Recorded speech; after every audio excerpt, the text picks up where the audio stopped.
तो जैसा कि आप देख सकते हैं, मैं ऑलरेडी वेबसाइट judicialcompetitiontimes.in में जो मेरा अकाउंट है उसमें मैं लॉगिन हो चुका हूं। तो अब मुझे कुछ क्वेश्चन पेपर्स को सॉल्व करना है, मोस्ट इंपॉर्टेंट क्वेश्चंस को देखना है जिनका एग्जामिनेशन में आने के चांसेस काफ़ी ज़्यादा है। तो सबसे पहले मैंने जैसे कि प्लान लिया था ऑनलाइन टेस्ट प्लान, तो मैं उसको चूज़ कर लेता हूँ और ऑनलाइन टेस्ट पे चला जाता हूँ।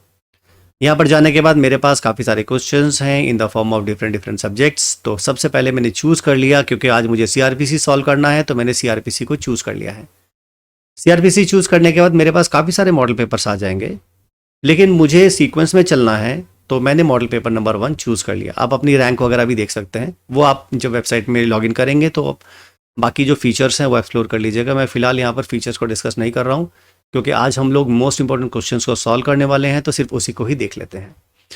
तो मैंने चूज़ कर लिया है सीआरपीसी का मॉडल पेपर नंबर 1। मेरे पास काफ़ी सारे क्वेश्चंस यहाँ पर हैं in the form of test.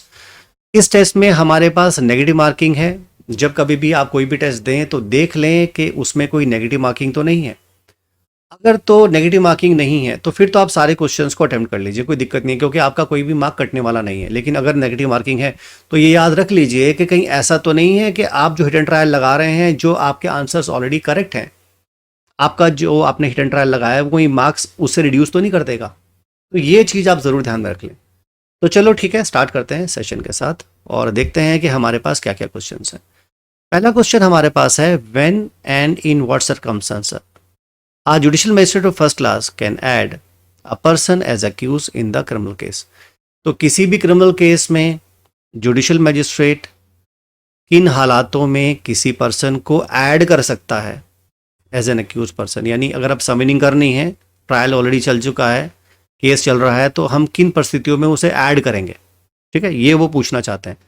तो यहाँ पर देखिए, एक चीज़ मैं ऐड करना चाहूँगा कि क्योंकि ये लाइव सेशन है तो आप लोगों का इन्वॉल्वमेंट काफ़ी ज़्यादा ज़रूरी है। तो आप इसमें जो भी करेक्ट आंसर्स ठीक लग रहे हैं मेरे साथ साथ आप चैट बॉक्स में मेंशन करते रहिए।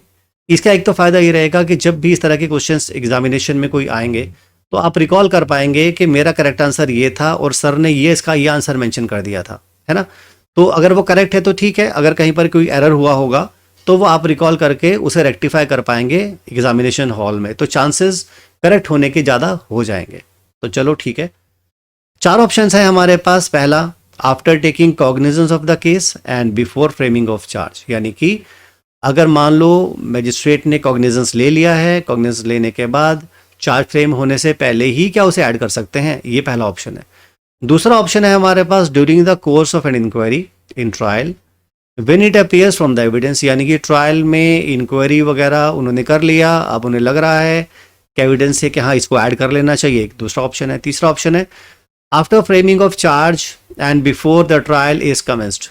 तो से फॉर एग्जाम्पल मैं इसका आंसर मेंशन कर देता हूँ बी और इसको सेव कर देता हूँ। आगे बढ़ते हैं, दूसरा ऑप्शन क्या है। दूसरा ऑप्शन है मेरे पास, whether a court can dismiss an appeal on the ground of limitation even if the limitation is not pleaded as a ground. देखो ऐसा है कि कुछ पर्टिकुलर इस तरह की ऑब्जेक्शंस होते हैं जो इनिशियल स्टेज पर ही आपको लेने होते हैं। उनमें से एक ऑब्जेक्शन लिमिटेशन का भी हो सकता है। मान लो आपने किसी केस में लिमिटेशन का ऑब्जेक्शन नहीं लिया, अपनी प्ली में नहीं लिया, और आपने ये नहीं कहा भाई ये जो इसने केस डाला है इसका पीरियड ऑफ लिमिटेशन निकल गया। अगर आपने प्ली नहीं ली तो क्या कोर्ट अपने आप से प्ली आपके ना लेने पर भी क्या उस मैटर को डिसाइड करेंगी in the light of limitation? यही क्वेश्चन है यहाँ पर। क्या कोर्ट अपील को डिसमिस कर देगी अगर सामने वाली पार्टी ने प्ली नहीं ली है लिमिटेशन का? तो हमारे पास ऑप्शन है येस, नो, वो कहते हैं सर्कमस्टांसेस पे डिपेंड करेगा, और चौथा वो कहते हैं कि अगर हाई कोर्ट परमिट करे। तो ठीक है, इसका हम आंसर मेंशन कर देते हैं येस। आप भी साथ साथ मेंशन करते रहिए कि इसका आंसर ए है, बी है, सी है, डी है, जो भी आपको ठीक लगता है मेंशन करते रहिए। लास्ट में जब हम सारे को टेस्ट को इवैल्यूएट करेंगे तब देखेंगे कि हमारे पास इनके करेक्ट आंसर्स क्या हैं। ठीक है, चलो ठीक है, मैंने इसको सेव कर दिया है, आगे बढ़ते हैं। दूसरा ऑप्शन है हमारे पास जो क्वेश्चन के फॉर्म में दिया है, a first information report means a complaint which is made to the high court, complaint which is made to the magistrate, a complaint which is filed under section 199 subsection 1 of CRPC, information relating to commission of cognizable offence given to the officer in charge of the police station। तो FIR क्या होती है? कुछ भी नहीं, FIR एक first information report है जो पुलिस लॉन्च करती है, और एफआईआर तब लॉन्च होती है जब कोई भी information first in point of time किसी भी पुलिस ऑफिसर को दी जाती है। उनके बेसिस पर वो एक मैटर दर्ज कर लेते हैं कि हाँ भाई, इस इंफॉर्मेशन के बेसिस पर हमें लगता है कि हमें इन्वेस्टिगेट करना चाहिए। तो ऑप्शन है डी, यही हम मार्क कर देते हैं इसके अंदर। नेक्स्ट आते हैं क्वेश्चन नंबर 4 पर। क्वेश्चन नंबर 4 ये कहता है, which provision required the evidence must be taken in presence of accused. भाई कौन सा प्रोविजन ये रिक्वायर कर रहा है कि जो भी प्रोसीडिंग्स हैं वो हमेशा एक्यूज पर्सन के सामने होने चाहिए।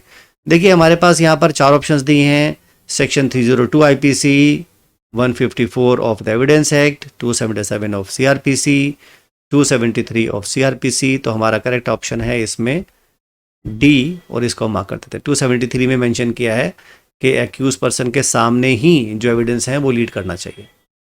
चलो इसको सेव कर देते हैं। नेक्स्ट क्वेश्चन है question number 5। A police officer या एक police report under section 173 subsection number 2 of CrPC must contain the particulars such as inquest particulars, postmortem particulars and doctor name. भाई आप जब चार्जशीट फाइल करोगे तो चार्जशीट में क्या क्या होना चाहिए? क्या उसमें इंक्वेस्ट के पर्टिकुलर होने चाहिए, पोस्टमार्टम के पर्टिकुलर्स होना चाहिए, डॉक्टर के पर्टिकुलर्स होना चाहिए। दूसरा ऑप्शन हमारे पास है पार्टी का नाम, सस्पेक्ट का नाम, एक्यूज का नाम, नेचर ऑफ इंफॉर्मेशन होनी चाहिए। तीसरा जो उन्होंने मेंशन किया है, क्या उसमें पुलिस ऑफिसर का नाम, इन्वेस्टिगेटिंग ऑफिसर का नाम या पुलिस स्टेशन का ब्यौरा होना चाहिए, या इनमें से कोई भी नहीं होना चाहिए। देखिए चार्जशीट तो बेसिकली यही तो बता रहे हैं ना कि किस पर्सन के खिलाफ चार्जशीट फाइल हो रही है, उसने क्या ऑफेंस कमिट किया है, कौन कौन से ऑफेंसेस थे, है ना, किन किन ऑफेंसेस में इन्वेस्टिगेशन आपने किया, किन किन ऑफेंसेस में आप चार्जशीट फाइल कर रहे हो। तो बिल्कुल ठीक बात है, हमारे पास ऑप्शन हो गया बी, और यही मेंशन कर देते हैं। नेक्स्ट आते हैं क्वेश्चन नंबर 6 पर। क्वेश्चन नंबर 6 में उन्होंने कहा है, for taking cognizance of offence committed by public servant while acting in discharge of his official duty the essential requisite is। यानी कि जब कभी भी पब्लिक सर्वेंट के द्वारा अगर कोई ऑफेंस कमिट किया जाता है और उसके रिलेशन में कोई कोर्ट कॉग्निजेंस ले रही है, तो वहां पर कोर्ट कॉग्निजेंस कैसे लेगी? क्या सीधा हम कंप्लेंट फाइल करें, सीधे हम एफआईआर करवा दें, या हमें कहीं से कोई परमिशन लेने की ज़रूरत पड़ेगी, जैसे कि स्टेट गवर्नमेंट से हमें क्या परमिशन लेने की ज़रूरत पड़ेगी? तो इसी से रिलेटेड ये क्वेश्चन है। तो ये कहते हैं कि अगर एक्यूज गस्टेड ऑफिसर है, तो नहीं, ऐसा तो कुछ नहीं है कि पब्लिक सर्वेंट अगर गस्टेड ऑफिसर होगा तो ही वहां पर हम उनके खिलाफ कुछ भी दर्ज करेंगे, वरना दर्ज नहीं करेंगे। Accused must be within the jurisdiction of a court, ये भी पर्टिकुलरली हमारे क्वेश्चन से रिलेटेड नहीं है। Previous sanction of the government is required, हाँ ये बात तो सही है भाई। जब कभी भी पब्लिक सर्वेंट अपनी ड्यूटी डिस्चार्ज करते हुए कोई भी ऑफेंस कमिट करता है, तो उसके रिलेशन में अगर हम उसके खिलाफ कोई भी प्रोसीडिंग्स इनिशिएट करना चाहते हैं, तो वहां पर हमको परमिशन लेनी पड़ती है कंसर्न गवर्नमेंट की। अब वो सेंट्रल गवर्नमेंट भी हो सकती है अगर एम्प्लॉय सेंट्रल गवर्नमेंट का है, स्टेट गवर्नमेंट से भी परमिशन लेनी पड़ सकती है अगर वो एम्प्लॉय स्टेट गवर्नमेंट का है। तो हमारा ऑप्शन हो गया सी। चलिए नेक्स्ट देखते हैं कौन सा क्वेश्चन है। क्वेश्चन नंबर है 7, और यहां पर वो कहते हैं section number 451 and 452 of CrPC essentially deal with the disposal of property by the criminal court. Basic difference between the two is, देखो हमारे पास सीआरपीसी में 2 पर्टिकुलर सेक्शंस हैं, जैसे कि यहीं पर मेंशन किया हुआ है 451 और 452। ये कहते हैं कि अगर मान लो कोई भी प्रॉपर्टी आपने सीज कर ली ड्यूरिंग इन्वेस्टिगेशन, अब उस प्रॉपर्टी का जो भी ऑनर होगा वो उसे क्लेम कर सकता है।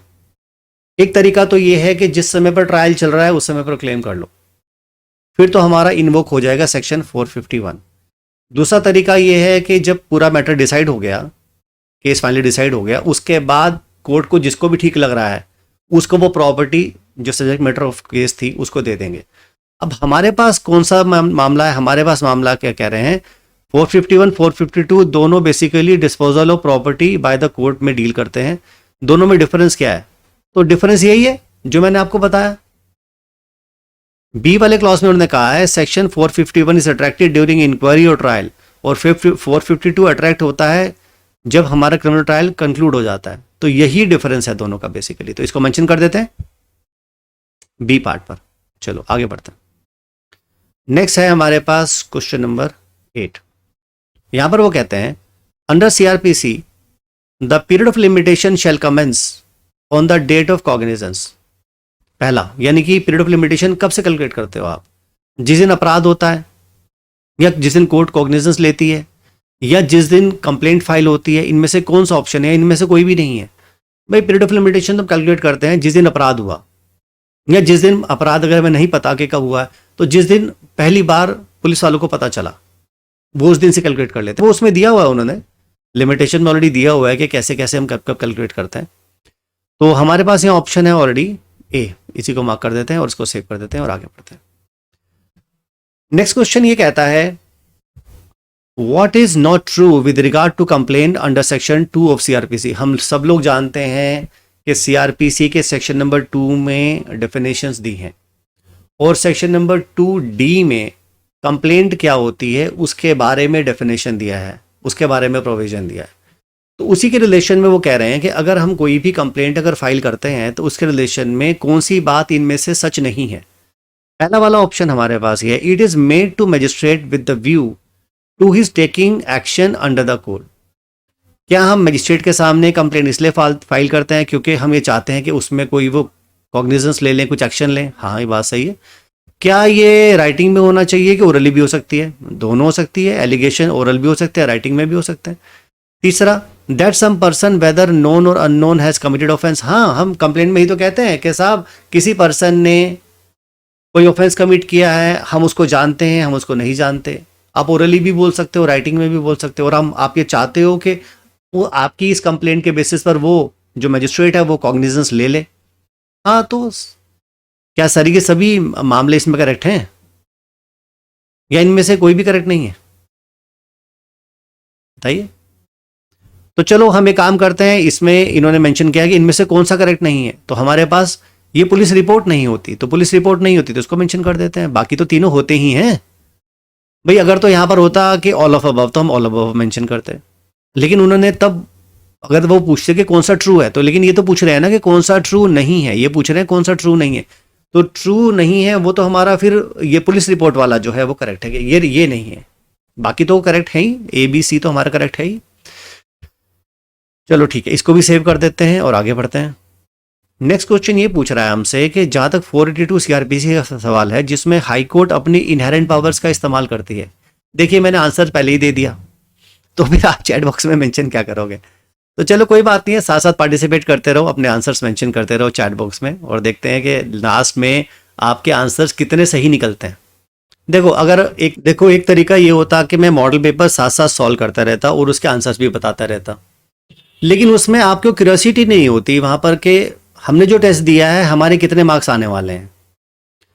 अब इस ऑनलाइन टेस्ट का फायदा यही है कि अब ये जितने भी आप टेस्ट अपीयर कर रहे हो, जितने भी क्वेश्चंस को सॉल्व कर रहे हो, आपको एक क्यूरियोसिटी रहेगी और आपको ये भी पता रहेगा कि मैं इतने टाइम फ्रेम में इसको सॉल्व कर पा रहा हूँ कि नहीं कर पा रहा हूँ। हालांकि मैंने यहाँ पर टाइमर बढ़ाया हुआ है, नॉर्मली इतना समय आपको नहीं मिलेगा, आपको 45 सेकंड्स का टाइमर हमने यहाँ पर सेट किया है, तो 45 सेकंड्स में एक क्वेश्चन को सॉल्व करना है।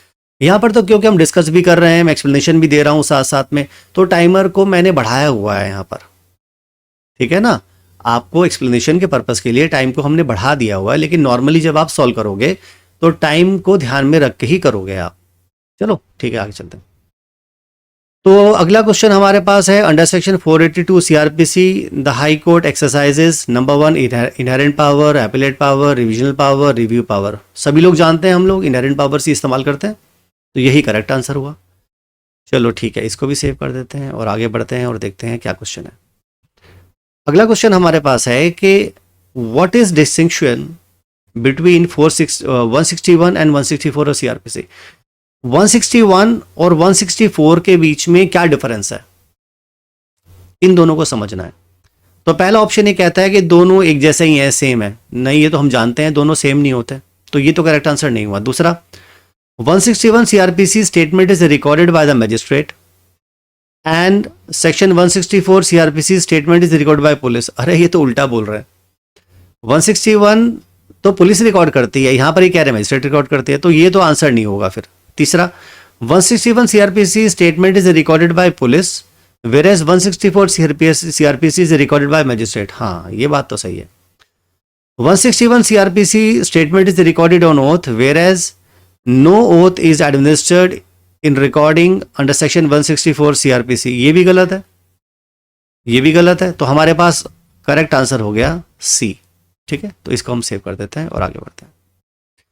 नेक्स्ट क्वेश्चन क्या पूछ रहा है हमसे, क्वेश्चन नंबर 12। क्वेश्चन नंबर 12 हमसे ये पूछ रहा है कि A is arrested and detained in custody on an accusation for the offence which is punishable with life and he is entitled to statutory bail as provided under section 167 subsection number 2 of CRPC after the expiry of। Actual में क्या है कि वो default bell के बारे में पूछ रहे हैं। देखो, डिफॉल्ट बेल के रिलेशन में हमारे पास दो कैटेगरी हैं। एक तो अगर आपका पनिशमेंट लाइफ वाला नहीं है, डेथ वाला नहीं है और 10 ईयर्स से कम वाला है, तो फिर तो 60 डेज में चार्जशीट फाइल होनी चाहिए इन्वेस्टिगेशन कंप्लीट करके। और अगर लाइफ वाला है, डेथ वाला है और 10 ईयर्स से ज़्यादा वाला क्वांटम है, तो वहाँ पर आपका 90 डेज में फाइल होने चाहिए। तो यहाँ पर तो लाइफ इम्प्रिजनमेंट वाला मामला पूछ रहे हैं वो, तो लाइफ वाले मामले में हमारे पास फिर सी हो गया, 90 डेज वाला हो गया डिफॉल्ट बेल के लिए। तो ठीक है, इसको सेव कर देते हैं। अगला क्वेश्चन हमारे पास है, what is primary object of inquest report under section 174 of CrPC. देखो, हम सब लोग ये बात जानते हैं कि इंक्वेस्ट रिपोर्ट इसलिए बनाई जाती है कि हमें कॉज ऑफ डेथ को एलिसिट करना होता है कि इस आदमी की जो मृत्यु हुई है, डिजीज की जो डेथ हुई है, ये किन परिस्थितियों में हुई है और ये डेथ नेचुरल है या अननेचुरल है। बेसिकली यही तो हमें एलिसिट करना होता है ना। तो चलिए ऑप्शंस देख लेते हैं क्या क्या है। पहला ऑप्शन है to know the name of assailant of deceased, नहीं ये तो नहीं। To know the motive of the commission of offence, ना ये भी नहीं। To know the apparent cause of death, हाँ ये तो है। अगला फिर भी देख लेते हैं, to know the place of occurrence, नहीं ये भी नहीं। तो हमें एक्चुअल में इंक्वेस्ट रिपोर्ट इसलिए भरना होता है कि हम ये जान लेते हैं कि इस पर्सन की डेथ कैसी हुई होगी, नेचुरल हुई होगी, किसी एनिमल ने इसे खा लिया, किसी एक्सीडेंट का शिकार तो नहीं हो गया, किसी ने मर्डर तो नहीं कमिट कर गया, कोई इलेक्ट्रिसिटी का शॉक तो नहीं लग गया। मतलब जो भी रीज़न रहा हो डेथ का, वो एलिसिट करना होता है हमें by way of inquest report. ठीक है, चलो इसको भी सेव कर देते हैं। नेक्स्ट आते हैं क्वेश्चन नंबर 14 पर। When can charge be framed? Charge कब फ्रेम कर सकते हैं? चार ऑप्शन है हमारे पास। पहला, at the stage but before judgment. वो कहते हैं आप किसी भी स्टेज पे कर लो लेकिन जजमेंट से पहले। हाँ, ये बात तो सही है काफ़ी हद तक, लेकिन कई बार पता है क्या होता है, हमारे पास एक ही क्वेश्चन में more than one answers mention होते हैं। उनमें आप कहेंगे सर ऐसा तो नहीं होता, वो तो एक ही आंसर होना चाहिए।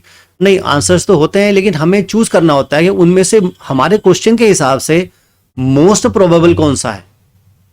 एक ही क्वेश्चन में more than one probable question हो सकते हैं, लेकिन मोस्ट प्रोबेबल क्वेश्चन का आंसर कौन सा है हमें वो फाइंड आउट करना होता है। ऐसा काफी बार तुम्हें मिलेगा कि तुम्हें दो आंसर्स नजर आएंगे, लगेंगे भी, लेकिन वो सिचुएशन के हिसाब से तुम्हें डील करना पड़ेगा और सोचना पड़ेगा कि मेरे क्वेश्चन के हिसाब से यहां पर कौन सा फिट हो रहा है। जो सा मोस्ट प्रोबेबल लग रहा हो वही आप मेंशन करो हमेशा। तो देखो यहां पर उन्होंने कहा है कि किसी भी स्टेज पर, लेकिन जजमेंट से पहले। हाँ, तो हो सकता है, लेकिन बाकी भी पढ़ लेते हैं। At any stage subject to permitting cross examination of the prosecution witness. हाँ, ये थोड़ा सा मोस्ट प्रोबेबल लग रहा है। At any time in the offences exclusive triable by the session but in cases triable by the judiciary the first class, नहीं ये नहीं है। और अगला हमारे पास कहते हैं नन ऑफ अबव, नहीं ये भी नहीं है। तो हमारे पास आंसर हुआ बी, ये हम मेंशन कर देते हैं और इसको कर देते हैं सेव और आगे बढ़ते हैं। नेक्स्ट है हमारे पास, who is the person competent to compound an offence of criminal trespass under section 320 of CrPC. अगर मान लो किसी के साथ कोई क्रिमिनल ट्रेसपास का ऑफेंस कमिट हो जाता है, तो क्या उसकी compounding under section 320 of CrPC कर सकते हैं? आप कहेंगे हाँ जी कर सकते हैं। कौन करेगा, यही क्वेश्चन है। Number 1, the person in possession of property ट्रेसपास्ड upon, पहला। दूसरा, इन्वेस्टिगेटिंग ऑफिसर। तीसरा, the person who gave the complaint of trespass. तो हमें यहां पर यह देखना होता है कि जिसकी प्रॉपर्टी में कंप्लेन, जिसकी प्रॉपर्टी में वो व्यक्ति घुसा है, या जिस व्यक्ति ने कंप्लेंट कराई है ट्रेसपास की, या इन्वेस्टिगेटिंग ऑफिसर के परमिशन के साथ वो ट्रेसपास के रिलेशन में कंपाउंडिंग होनी चाहिए। तो यहां पर हमारे पास ऑप्शन जो लग रहा है मोस्ट प्रोबेबल हमारा ए लग रहा है, तो हम इसे मेंशन कर देते हैं। चलो आगे बढ़ते हैं। 16th, the period of limitation in the case of offence punishable with fine only as provided under section 468 of the CrPC is. Fine के रिलेशन में कितना होता है? देखो यहाँ फाइन के बारे में पूछ रहे हैं। फाइन के रिलेशन में कितना होता है? लिखो तो सही, चैट बॉक्स में तो लिखो, तभी तो पता चलेगा आप लोगों को भी आता है कि नहीं आता है। भाई मैं तो क्वेश्चन पेपर सॉल्व ऑलरेडी कर रहा हूँ, कर ही रहा हूँ, लेकिन हमें तो देखना है कि आपको भी साथ साथ में आ रहा है कि नहीं आ रहा है। तो करते रहो सॉल्व, मेंशन करते रहो। तो कितना होना चाहिए सोच के बताओ। 6 मंथ्स? अच्छा चलो 6 मंथ्स मेंशन कर देते हैं। चलो नेक्स्ट। इंक्वायरी, ट्रायल और other proceedings conducted in wrong place. अगर इंक्वायरी, ट्रायल या कोई भी प्रोसीडिंग्स अगर गलत जगह पर हो जाए, गलत जगह पर कन्वेन हो जाए, तो उससे क्या होगा? Number 1, can not be set aside unless the same has resulted into failure of justice. वो कहते हैं सेट असाइड नहीं करेंगे जब तक कोई फेलियर ऑफ जस्टिस ना हो। दूसरा, can not be set aside even if the same has resulted into failure of justice. वो कहते हैं सेट असाइड नहीं कर सकते या नहीं करेंगे चाहे फेलियर ऑफ जस्टिस भी हुआ हो। भाई ये तो बात बड़ी गड़बड़ है। अगर किसी के साथ कोई अन्याय हो गया इन ग्राउंड्स के ऊपर, तो क्या आप सेट असाइड नहीं करोगे? चलो देखते हैं। मेक देम वॉइड एब इनिशियो, और चौथा है आइदर ए और बी। तो हमारा पास जो करेक्ट आंसर लग रहा है वो है ए, तो हम ये मेंशन कर देते हैं। तो चलिए आगे बढ़ते हैं। नेक्स्ट क्वेश्चन है हमारे पास 18th। Offences not covered under section 320 of CrPC are. जोन जोन से ऑफेंसेस 320 में कवर नहीं होते, वो कौन से हैं? देखो यार ऐसा है कि कुछ क्वेश्चंस ऐसे हैं वो पेटेंट क्वेश्चंस हैं, वो एग्जामिनेशन में आते ही आते हैं, बस थोड़ा सा वो ना थोड़ा उसका स्वरूप, उसका फॉर्मेट चेंज कर लेते हैं। अब 320 एक ऐसा पर्टिकुलर टॉपिक है जिसमें कहीं ना कहीं आप देखोगे तो क्वेश्चंस मिल ही जाते हैं। कभी ये पूछ लेंगे कि ये वाले बताइए कंपाउंडेबल हैं या नहीं हैं, या इनमें कंपाउंडिंग किसकी परमिशन के साथ हो सकती है, कोर्ट की परमिशन से किन किन ऑफेंसेस में हो सकती है, या इसमें कंपाउंडिंग कौन करेगा, एग्रीव्ड करेगा या कोई और करेगा। ऐसे कुछ भी नंबर ऑफ क्वेश्चंस अलग अलग फॉर्मेट बनाकर पूछ सकते हैं। आपको सिर्फ टॉपिक अच्छे से पता होना चाहिए। क्वेश्चन तो वो कुछ भी आएगा तो हम सॉल्व कर लेंगे। तो बेसिकली यहाँ पर जो मैं क्वेश्चंस तुमको डिस्कस कर रहा हूँ, ऐसा नहीं है कि ये बिल्कुल एज इट इज ही क्वेश्चन आपको मिलने वाला है। मिल भी सकता है जिसके चांसेस 70 to 80% है, लेकिन 20-30% क्वेश्चन इस बात की भी टेंडेंसी रह सकती है कि वो टॉपिक तो यही होंगे, क्वेश्चन कुछ और बना लेंगे। मतलब लॉजिक यही होगा जो हम लोग डिस्कस कर रहे हैं, लेकिन क्वेश्चन कुछ और भी हो सकता है। ठीक है। 18th क्वेश्चन है हमारे पास, offences not covered under section 320 of CrPC. कौन कौन से 320 में नहीं आते? पहला, नॉन कंपाउंडेबल। नहीं कंपाउंडेबल, हम तो कंपाउंडिंग वाले देखते हैं 320 में। तो उसमें जो चेकलिस्ट दे रखी है हमारे पास पार्ट 1 पार्ट 2 में, उसमें 320 में, उसमें वही तो दी है जो कंपाउंडेबल है। नॉन कंपाउंडेबल की तो कोई लिस्ट ही नहीं दी हुई। उन्होंने तो ये कहा है कि ये वाले कंपाउंडेबल है, इनके अलावा कोई और कंपाउंडेबल नहीं है। तो ठीक है, फिर हम यही मेंशन कर देते हैं, बाकी हमें कुछ देखने की भी जरूरत नहीं है यहाँ पर। भाई अगर चलो मैं देख भी लूँ BCD में, तो compoundable with the leave of trial, तो ट्रायल कोर्ट की परमिशन से तो हम तब लेंगे जब हमारी चेकलिस्ट में लिखा होगा 320 में। अगर वहाँ नहीं लिखा तो कोर्ट की परमिशन का तो मतलब ही नहीं है। चाहे वो हाई कोर्ट हो, चाहे वो कोर्ट ऑफ सेशन हो, चाहे वो ट्रायल कोर्ट हो, परमिशन सिर्फ तभी लेने की जरूरत पड़ती है जब हमारे पास वो चेकलिस्ट में मेंशन किया हो कहीं पर। अगर मेंशन नहीं किया हुआ तो फिर उसकी जरूरत नहीं होती। चलो ठीक है, आगे बढ़ते हैं, सेव करते हैं। Question number 19। Section 164 of CrPC contain a special provision या special procedure relating to recording of the confession and statement. हाँ सही बात है, 164 में मेंशन किया हुआ है कि किसी का भी कन्फेशन स्टेटमेंट या कोई और स्टेटमेंट्स रिकॉर्ड करे जा सकते हैं। In the view of the provisions which is correct proposition. वो कहते हैं इनमें से कौन सा प्रोपोजिशन सही है, करेक्ट है। तो पहला ऑप्शन है हमारे पास, एनी मेट्रोपॉलिटन और जुडिशियल मजिस्ट्रेट में वेदर द जुरिस्डिक्शन और not in the case can record the confession or the statement made in the course of investigation। क्या कोई भी मेट्रोपॉलिटन मजिस्ट्रेट या जेएम, चाहे उनके पास जुरिस्डिक्शन उस केस में हो ना हो, तो क्या वो 164 का स्टेटमेंट रिकॉर्ड कर सकते हैं? हाँ कर सकते हैं, लेकिन बाकी भी तो ऑप्शंस देखने पड़ेंगे। चलो देख लेते हैं। Confession can also be recorded by police officer to whom the power of magistrate has been conferred। नहीं, ये नहीं। The recording of statement can only be done by magistrate who has a jurisdiction। नहीं, ऐसा नहीं है कि जो particular case अगर ट्रायबल बाय मजिस्ट्रेट है तो वो ही पर्टिकुलर मजिस्ट्रेट ही उसका 164 का स्टेटमेंट रिकॉर्ड करेगा, ऐसा नहीं है। देखो जो रिमांड मजिस्ट्रेट होता है वो भी इसको रिकॉर्ड कर सकता है, उनके पास तो जुरिस्डिक्शन नहीं होता उस केस को ट्राई करने का, हो भी सकता है नहीं भी हो सकता, तो कर सकता है। फोर्थ ऑप्शन हमारे पास है any magistrate may whether he has a jurisdiction और not in case can record confession और statement made in the course of investigation. अब यहां पर वर्ड इस्तेमाल हुआ है एनी मैजिस्ट्रेट। अब एनी मैजिस्ट्रेट का मतलब तो फिर एग्जीक्यूटिव मैजिस्ट्रेट भी हो सकता है। तो हम यहाँ पर जो बात कर रहे हैं सिर्फ जुडिशियल या मेट्रोपॉलिटन मजिस्ट्रेट के बारे में बात कर रहे हैं, क्योंकि कन्फेशन या 164 जो स्टेटमेंट्स होते हैं वो हमेशा जुडिशियल मजिस्ट्रेट ही रिकॉर्ड करते हैं, अब वो मेट्रोपॉलिटन मजिस्ट्रेट हो चाहे जुडिशियल मजिस्ट्रेट हो। डी वाला आंसर हमारा करेक्ट आंसर नहीं है, तो हमने इसको मेंशन कर दिया ए।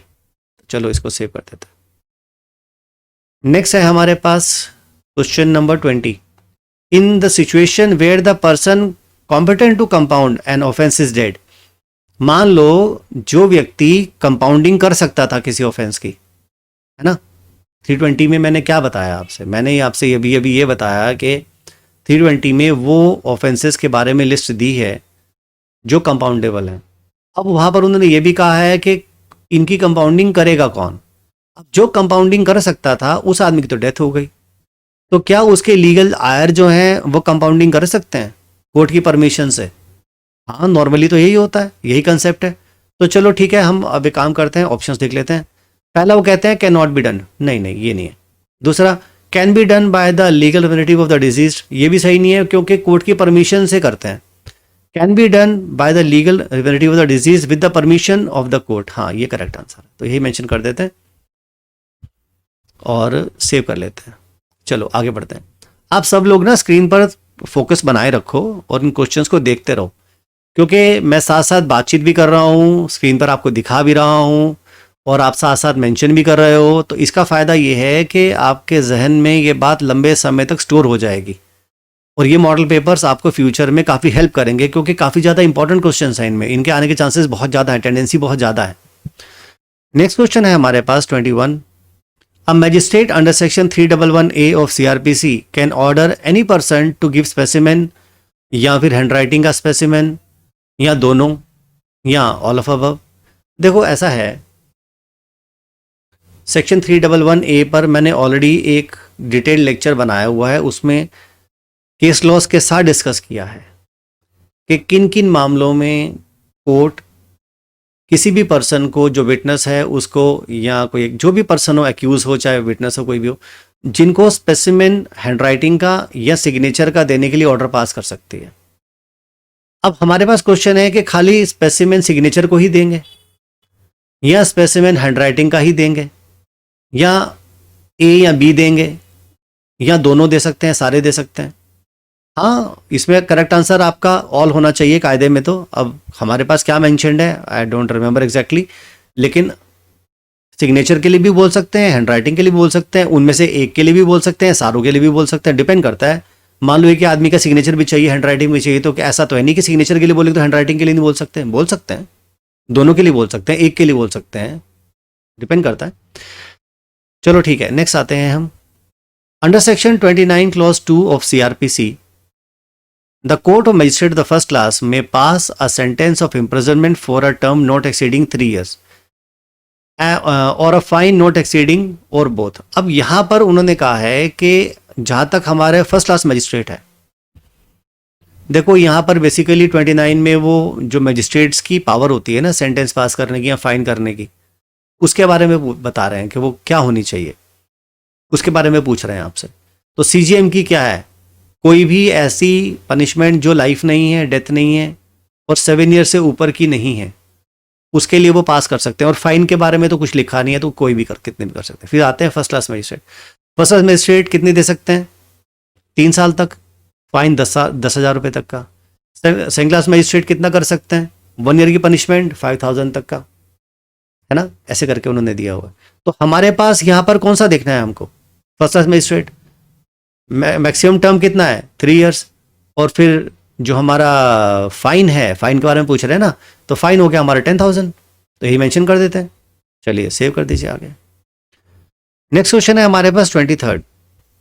Under section 174 of CRPC, when the officer in charge of the police station receive an information that the person has committed a suicide or has been killed by another person और bye animal और bye machinery और by accident. Basically मैं यहाँ पर ना वो वही बात कर रहे हैं। अभी थोड़ी देर पहले हमने क्वेश्चन डिस्कस किया ना इनक्वेस्ट के ऊपर, मैंने आपसे बताया था कि जो 174 में जो इनक्वेस्ट हम बनाते हैं उसका पर्पस क्या होता है? पर्पस होता है कॉज ऑफ डेथ को एलिसिट करना। अब वो चाहे मशीनरी में आके हो गई हो कि एनिमल ने खा लिया हो या अटैक कर दिया हो, जो भी रीज़न रहे हो, जहां पर ये रीजनेबल सस्पिशन एग्जिस्ट होता है कि इस आदमी की जो डेथ है वो नेचुरल है या अननेचुरल है, उसके बेसिस पर ही तो हम देखते हैं। तो इनको कंडक्ट कौन करता है? एग्जीक्यूटिव मजिस्ट्रेट करता है, एसडीओ करते हैं, दोनों कर सकते हैं या कोई भी नहीं कर सकते। तो चलो ठीक है, इसका आंसर मेंशन कर देते हैं ए, और लास्ट में चेक करेंगे कि आंसर करेक्ट है या रॉन्ग। इसको सेव कर देते हैं और आगे बढ़ते हैं। In regard to the sale of perishable property, if the person entitled to the possession of such property is not known or absent or the property is subject to speedy or natural decay, मान लो कोई ऐसी property आपने position में ले ली investigation के दौरान और उसकी नेचर पेरिशेबल है, यानी कि वो जल्दी सड़ जाएगी, गल जाएगी, डिस्ट्रॉय हो जाएगी, खराब हो जाएगी। जैसे मान लो दूध है, फिश है, वेजिटेबल्स हैं, फ्रूट्स हैं, इनकी नेचर कैसी होती है? नेचुरली डिके हो जाते हैं, अपने आप से पड़े पड़े खराब हो जाते हैं। The magistrate may direct it to be sold within the date of such proclamation. कितने पीरियड में से बेचने के लिए आदेश पारित कर सकते हैं? बताओ ना, चैट बॉक्स में तो लिखो। सारे आंसर्स मैं ही बताऊंगा तो तुम लोग क्या करोगे? आप लोग भी तो पार्टिसिपेट करो। तो चलो इसको रैंडमली मेंशन कर देते हैं 6 मंथ्स, चेक करेंगे क्या इसका आंसर है। तो ठीक है, इसको भी सेव कर देते हैं। नहीं नहीं नहीं नहीं, अभी हम इसको सबमिट नहीं करना चाहते। तो यहाँ पर कुछ मिस्टेक हो गया है, गलती से वो दब गया था हमारे पास, तो हम वापस चले जाते हैं अपने। अगर कभी कभार ऐसी कोई गलती हो जाए और आपका ये गलत तरह से सबमिट हो जाए, बाय मिस्टेक अगर प्रेस हो जाता है, तो डोंट वरी, वापस आप टेस्ट पर आ जाइए, वो वहीं से आपको रिज्यूम कर देगा जहाँ से आपने टेस्ट स्टार्ट किया था। ठीक है ना? तो अभी हम लोग कहाँ पर थे? 25 पर थे। तो ठीक है, ये हमें टाइम भी उतना पीरियड दिया इसने, और वहीं से हमको रिज्यूम कर दिया। कभी भी अगर आपका ऐसा सिचुएशन हो जाए, नेट डिस्कनेक्ट हो जाए, आपकी एप्लीकेशन बंद हो जाए, आपका मोबाइल बंद हो जाए, आपका लैपटॉप बंद हो जाए, बैटरी का चल खत्म हो जाए, कोई दिक्कत नहीं है, आप उसको within 2 hour 3 hours 4 hours वापस उस टेस्ट को दोबारा दे सकते हो, और वो वहीं से आपको रिज्यूम करेगा जहाँ पर आपने उसको छोड़ा था। ठीक है? तो वो खराब नहीं होगा टेस्ट आपका। कई बार क्वेश्चन पेपर बड़े होते हैं, यहाँ तो हमने 30 क्वेश्चन लिखे हैं, मान लो 150 क्वेश्चन हैं, आप लास्ट वाला क्वेश्चन कर रहे हो, वहाँ पर आपका वो बंद हो गया, फिर जीरो से स्टार्ट करोगे क्या? मैंने आपसे शुरू में भी ये बात बताई थी कि हमारा जो ये ऑनलाइन टेस्ट है, ये इंडिया का सबसे एडवांस ऑनलाइन टेस्ट है। ये आपके पूरे टाइमर को भी सेव करके रखता है अपने पास कि इस बंदे ने ये क्वेश्चन इस ऑप्शन के साथ किया था। ठीक है ना? तो आप वहीं से रिज्यूम कर सकते हो। तो चलो ठीक है, हमारे पास 24th वाला हमारा छूट गया था, तो 24th पर वापस जाते हैं, और 24th वाले में हमने 6 मंथ्स मेंशन किया था, गलती से फिनिश दब गया था, तो सेव एज नेक्स्ट करना है। चलिए 25th पर आते हैं। In terms of provision of CrPC, the power to recall any witness can be exercise. Section 311 में किसी भी विटनेस को रिकॉल करने के लिए, समन करने के लिए पावर दी है कोर्ट को, री एग्जामिन करने के लिए पावर दी है। तो कब कर सकते हैं? पहला ऑप्शन दिया है उन्होंने, before the evidence of prosecution is closed if the witness is to be recalled on the motion of prosecution. नहीं, ऐसा तो कुछ नहीं है कि प्रोसिक्यूशन ही बुला सकता है, डिफेंस भी बुला सकता है। Even after the evidence of both the sides is closed. हाँ, ये आंसर करेक्ट लग रहा है, तो मैं मार्क कर देता हूं, लेकिन फिर भी अभी देख लेते हैं। Even after the evidence of prosecution is closed but before the evidence of the defence is closed. नहीं नहीं नहीं नहीं नहीं, ये आंसर नहीं है। दोनों में से कोई भी किसी भी स्टेज पर, चाहे एविडेंस दोनों की क्लोज ही क्यों ना हो गई हो, चाहे प्रोसिक्यूशन की चाहे डिफेंस की, जैसी भी रिक्वायरमेंट है, अगर उनको लगता है कि इस विटनेस का re examination, recalling for the purpose of just decision of a case ज़रूरी है, अनफोल्डिंग द नैरेटिव्स, ताकि कोर्ट उसको सॉल्व कर सके उस केस को जो उनके सामने है, तो फिर वो उसमें किसी को भी अलाउ कर सकता है, चाहे डिफेंस हो प्रोसिक्यूशन, उससे फर्क नहीं पड़ता। तो ठीक है, बी आंसर है, तो सेव कर देते हैं और आगे बढ़ते हैं। नेक्स्ट है हमारे पास question number 26। Personal attendance of accused can be dispense with under the provisions of section of CrPC. Personal attendance कहाँ डिस्पेंस विद करते हैं? सबको पता है, फटाफट लिखेंगे अब इसके अंदर 205, है ना? चलो अच्छी बात है, इसका तो सबको पता है। चलो next 27। Where investigation is not completed within the stipulated period of 90 days or 60 days. अभी थोड़ी देर पहले मैंने आपको बताया था कि डिफॉल्ट बेल के केस में 90 दिन या 60 डेज होता है, 90 और 60 डेज होता है। अगर मान लो चार्जशीट इतने पीरियड में नहीं आई, इन्वेस्टिगेशन कंप्लीट नहीं हुआ, तो वो कहते हैं the accused who has been in custody on the expiry of the above mentioned period gets entitled to number 1 be discharge, be release on bail on making an application for release of bail, be release on bail without making an application. भाई एक बात का जवाब दो, अगर उसने bell नहीं लगाई, डिफॉल्ट बेल का क्या मतलब है कि चाहे वो बेल एप्लीकेशन ना लगाए तब भी हम उसे छोड़ देंगे। कहेंगे ये तो हमें ध्यान नहीं है सर, हमें तो सिर्फ ये पता है कि अगर 60 डेज में चार्जशीट नहीं आई या 90 डेज में नहीं आई तो हम छोड़ देंगे। अब वो एक्यूज पर्सन बेल लगाएगा या नहीं लगाएगा ये तो हमने ध्यान ही नहीं दी इस बात पर। हाँ जी माय डियर, तो ये भी ध्यान में रखना पड़ेगा। तो एप्लीकेशन लगाएगा या नहीं लगाएगा? लगानी चाहिए एप्लीकेशन। तो आंसर हो गया इसका बी। चलो चेक कर लेंगे लास्ट में रिजल्ट क्या आता है। चलो इसको भी सेव कर दिया। If it appears to the magistrate, question number 28, if it appears to the magistrate that offence complained of is triable exclusively by court of session, अगर कोई भी मैटर ट्राइबल है कोर्ट ऑफ सेशंस के द्वारा under section 202 of CRPC, while delaying the issue of process against the accused, the magistrate, आपको याद है 202 में क्या करते थे? पोस्टपोनमेंट करते थे ना प्रोसेस का। क्यों? अगर हमें लगता था कि ये tribal by court of session है तो हम जितने भी गवाह होते थे इंक्लूडिंग द कंप्लेनेंट उन सबको एग्जामिन करवा लेते थे और फिर उनको कमिट करके भेजते थे। यही तो प्रोसीजर है ना। तो चलो जरा देख लेते हैं यहाँ पर आंसर्स में क्या है। May order for investigation by police, commit the case to session, examine the complainant and all his witnesses, हाँ ये करेक्ट आंसर है, और return the complaint for the presentation before the court of session. और उसके बाद ये कहते हैं कि हम उसको रिकॉर्ड करके भेज देंगे, रिटर्न कर देंगे। नहीं ऐसा नहीं है, इसका करेक्ट आंसर यही है, सी है। तो ठीक है, इसको भी सेव कर देते हैं और आगे बढ़ते हैं। नेक्स्ट वो पूछ रहे हैं क्वेश्चन नंबर 29 में, अ confession statement under section 164 of CRPC can be recorded. देखो 164 पर कितने सारे क्वेश्चंस बन गए, नोटिस कर रहे हो आप कितने सारे क्वेश्चंस आ रहे हैं ना यहाँ पर, क्योंकि ये बड़ा इंपॉर्टेंट है। ये चीज यही कन्वे करने की जरूरत है आपको कि ये जो भी टॉपिक्स हैं, कौन कौन से टॉपिक्स इंपॉर्टेंट हैं, उनको कैसे ध्यान में रखोगे। तो यहां पर वो कहते हैं जो भी आप कन्फेशन स्टेटमेंट रिकॉर्ड कर रहे हो 164 ऑफ CRPC, इन्हें कौन रिकॉर्ड कर सकता है, कब रिकॉर्ड कर सकता है? During the course of investigation and at any time afterwards before the commencement of inquiry और ट्रायल। हाँ जी, ये तो आपको पता ही है कि ड्यूरिंग इन्वेस्टिगेशन हम लोग इसको रिकॉर्ड करते हैं, लेकिन क्या हम इंक्वायरी या ट्रायल से पहले ही इसे रिकॉर्ड करना चाहिए? हाँ, इसको हमें ट्रायल या इंक्वायरी से पहले ही रिकॉर्ड करना चाहिए ड्यूरिंग इन्वेस्टिगेशन। दूसरा वो कहते हैं during the course of investigation only and not afterwards. क्या खाली इन्वेस्टिगेशन के दौरान ही करना चाहिए? तो नहीं, हमारा करेक्ट आंसर ए ही है। और दूसरा देखते हैं during investigation as well as inquiry but before the commencement of the trial. तो ठीक है, यही मेंशन कर देते हैं, लेटर ऑन चेक कर लेंगे कि इनमें से कौन सा हमें अप्रोप्रिएट लग रहा है, कौन सा करेक्ट आंसर सिस्टम बता रहा है। इसको भी सेव कर देते हैं।